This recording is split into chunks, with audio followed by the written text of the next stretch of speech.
വാപ്പമാരെ, പെൺകുട്ടികളുള്ള പെൺമക്കളുള്ള വാപ്പമാര് പഠിക്കേണ്ട ചരിത്രമാ.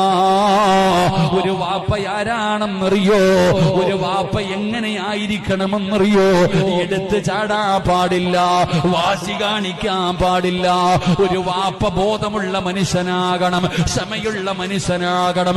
എല്ലാവരെ പോലെ നീ എടുത്ത് ചാടാൻ പാടില്ല. നിന്റെ വയസ്സിന്റെ പക്വത കാണിക്കണേ വാപ്പാ. പൊന്നാര മകളെ വിവാഹം കഴിച്ചു കൊടുക്കുമ്പോ അവളോട് പറഞ്ഞു കൊടുക്കണം മരുമകൻ ആരാണെന്ന്, അവന്റെ ജോലി എന്താണെന്ന്.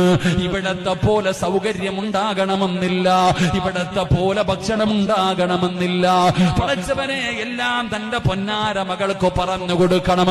അല്ലാഹുവിന്റെ റസൂല് സ്നേഹിച്ചതുപോലെ ലോകത്ത് ഒരു വാപ്പയും തന്റെ മക്കളെ സ്നേഹിച്ചിട്ടില്ല. ആ പ്രവാചകനാണ് പാതിരാത്രിയിൽ എഴുന്നേറ്റ് ചെന്ന്